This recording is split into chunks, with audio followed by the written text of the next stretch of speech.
रन्जन दैमारि सार थाग्रा जायगायावबो बैसागुनि मुङै सेलेब्रेसन खालामहैदों। भिडिअखौ दैथायहरदों ससेब्लाबो माखासे फुटेज होगासिनो दं। दा स्वयं बिटिआरनि सिएम डायनामिक लिडारा माखासे डेन्जार खोथा बुंदों, बर'फोरनिसिम शेयार खालामनाय जासिगोन। रामा महिलार जी आरो कोनोदिन शिफ्ट হ'ব নোৱাৰে এইটো সত্য কথা।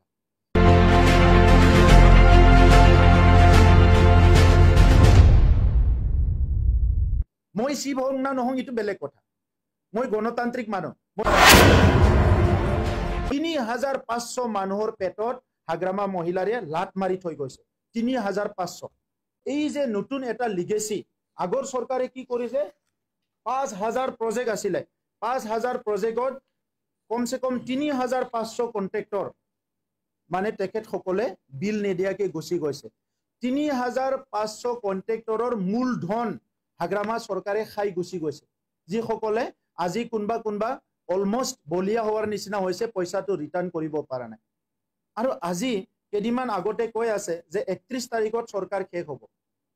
মইতো তেনেকুৱা যিটো বিপিএফৰ মানুহবিলাক কৈছে তেখেতসকলৰ কনষ্টিটিউচনৰ ডেমক্ৰেচিৰ সামান্য জ্ঞান নাই, ডেমক্ৰেচিৰ ABCD জ্ঞান নাই বিপিএফৰ, যাৰ কাৰণে তেখেতসকলে ক'ব পাৰিছে ৩১ তাৰিখত চৰকাৰ শেষ হ'ব। ৩১ মাৰ্চত এটা ইলেক্টেড গভৰ্ণমেণ্ট 15 ডিসেম্বৰ 2020 আমি শপত গ্ৰহণ কৰিছো। আমাৰ চৰকাৰ শেষ হ'ব 15 ডিসেম্বৰ 2025। আৰু তেখেতসকলে ৰাইজক এই 4টা বছৰ অহা সপ্তাহত চৰকাৰ ভাঙিব, নেক্সট মাহত চৰকাৰ ভাঙিব, নেক্সট মাহত আকৌ আমি শিৱ হ'ম, নেক্সট মাহত আকৌ আমি উমুক কৰিম, এনেকা কৰি 4টা বছৰ মানুহক ঠগাই নিজৰ মানুহটো ঠগাইছে, বিপিএফৰ মানুহ ৰাইজকো ঠগাইছে তেখেতসকলে।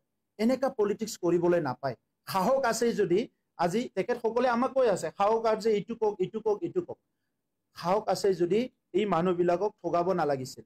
এই গৰীব দুখীয়া যুৱকসকল যিসকলে ঠিকা কৰিবলৈ আহিছে, পইচা ধাৰ লয়, মাটি বন্ধকত থয়, বিভিন্ন সম্পত্তি বন্ধকত থয়, ঠিকা পালে কাম পাম, পইচা পাম, এমপ্লয়মেন্ট পাম বুলি আহিছিলে। ৩৫০০ যুৱকসকলক ৩৫০০ নিবনুৱাসকলক হাগ্ৰামা মহিলাৰী চৰকাৰখনে ঠগাই গৈছে। এইটো হ'ল বিপিএফ মডেল অফ পলিটিক্স। আৰু আজি কৈছে যে ৩১ তাৰিখত মানে চৰকাৰ শেষ হ'ব। ৩১ তাৰিখত মাৰ্চৰ পৰা আমি বোলে টকা পইচা লাৰিব নাপাম, আমাৰ কোনো একো নাথাকিব, গোটাই চিজ হ'ব। কোনটো দুনিয়াত আছে তেখেতসকলে? কোনটো দুনিয়াত আছে? এই কথাটো নকোৱাকে পলিটিক্স কৰিব নোৱাৰে নেকি? বেলেগ কথা ক'ব কাৰণেতো পাৰিলেহেঁতেন, কিন্তু বেলেগ কথা ক'বলৈ তেখেতসকল একো নাই। খালি স্লেং লেংগুৱেজ, বেয়া ভাষা, বেয়া কথা ক'ব, মানে যিটো কথা ক'লে পাব্লিকত বেয়া এটা ইমপ্ৰেছন পৰিব, সেই কথাবিলাকত তেখেতসকলে কয়। আমাকতো তেখেতসকলে একো কৰিব নোৱাৰে। আমি যিটো কাম কৰা নাই সেইটো ব্লেম দি পেলাই আমাক একো লাভ নাই। ইয়াৰ এনচাৰ আছে আমাৰ তাত, কিন্তু তেখেতসকলৰ তেনেকুৱা কিছুমান কাৰনামা আছে যিটো আমি ক'লে তেখেতসকলে এনচাৰ দিব নোৱাৰে। 2900 কোটি লাইবিলিটিটো আজি হাগ্ৰামা মহিলাৰী কক কেইদিনমান আগৰ পৰা কৈ আছে, আজি আমাৰ অফিচাৰবিলাকক থ্ৰিটেনিং দিছে। তেখেতসকলে থ্ৰিটেনিং কালচাৰৰ পৰা আহিছে, দম কালচাৰৰ পৰা আহিছে, দাদাগিৰি কালচাৰৰ পৰা আহিছে। আৰু আমাৰ অফিচাৰবিলাকক কৈ আছে কোনো অৰ্ডাৰ নিদিবি, পিছত কিন্তু মই ৰিস্ক নলম বুলি, যেনেবা তেখেতে আৰু শিৱ হ'বহে। আমি চৰকাৰ বনাব সেইটো বাদ কথা। হাগ্ৰামা মহিলাৰ যি আৰু কোনোদিন শিৱ হ'ব নোৱাৰে এইটো সত্য কথা। মই শিৱ হওঁ না নহওঁ এইটো বেলেগ কথা। মই গণতান্ত্ৰিক মানুহ। মই তেখেতৰ নিচিনা দাদাগিৰি কৈ নলওঁ মই 20 বছৰ শিৱ হ'ম, 40 বছৰ শিৱ হ'ম। BTC ৰাইজেহে ডিচাইড কৰিব কোনে শিৱ হ'ব, কোনে চৰকাৰ বনাব। আজি তেখেতে কৈছে যে মই অফিচাৰবিলাক কিবা এটা কৰিলে ৰিস্ক নলওঁ। তেখেতে কোন হৈ ৰিস্ক ল'বলৈ? তেখেতৰ 3000 কোটিটো কোনে ৰিস্ক ল'ব এতিয়া?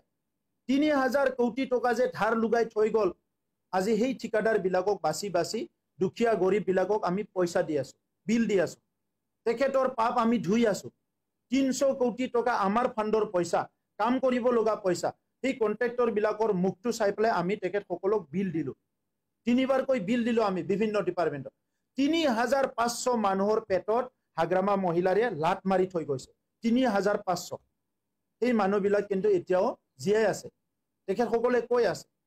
আৰু তেখেতসকলে লিডাৰক সন্মান কৰিব জানে কাৰণে আজি ৰাজপথত ওলাই অহা নাই। তেখেতসকলে সন্মান কৰি বহি আছে। গতিকে আজিৰ সময়ত যিটো মিছৰুল তেখেতসকলে কৰি গ'ল, সেই লিগেচিটো চেঞ্জ কৰোঁতে আমাক অলপ টাইম লাগে, কিন্তু আমি এইটো চেঞ্জ কৰি দিলোঁ।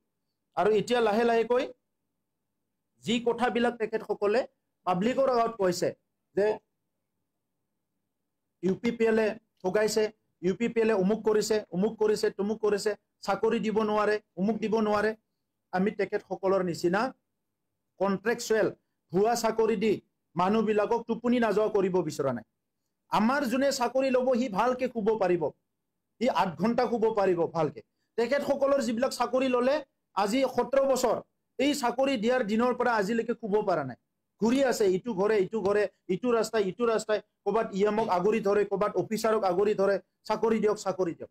আমাৰ দিনত চাকৰি পোৱা একজন মানুহ ক'তো যাব লগা হোৱা নাই, টোপনি হাৰা হোৱা নাই, সি ভালকে টোপনি মাৰিব পাৰিছে। আমি যি আজি তেখেতসকলে কৈছে, সেইদিনা তেখেতসকলৰ পাৰ্টিৰ এজনে কৈছে যে ভুৱা শিক্ষকৰ মানে চাকৰি দিছে বুলি কেনে। কোনটো শিক্ষক ভুৱা? টেট পাছ কৰাটো ভুৱা না 99ৰটো ভুৱা?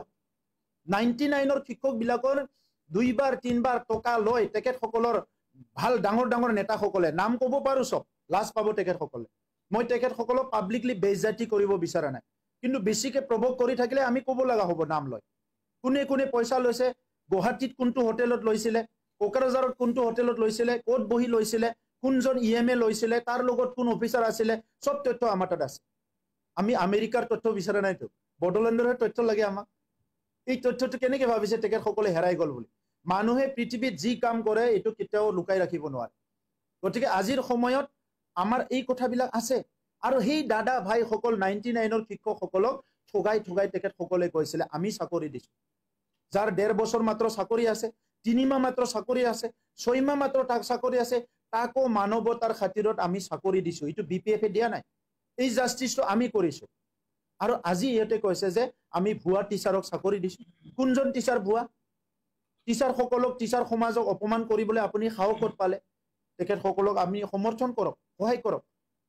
আজি যিখন 10খন কলেজ প্ৰভিন্সিয়েলাইজ এইটো সদায় কৈ আছে এইটো ঠগালে। অলৰেডি চেলাৰীয়ে পাই গ'ল।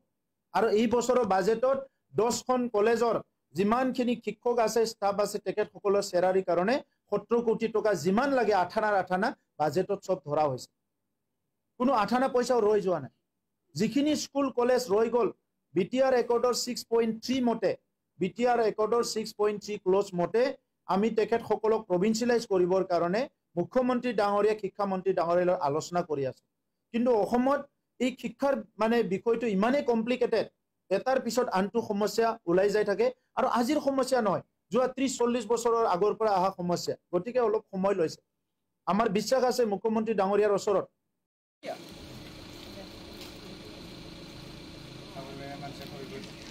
Tahu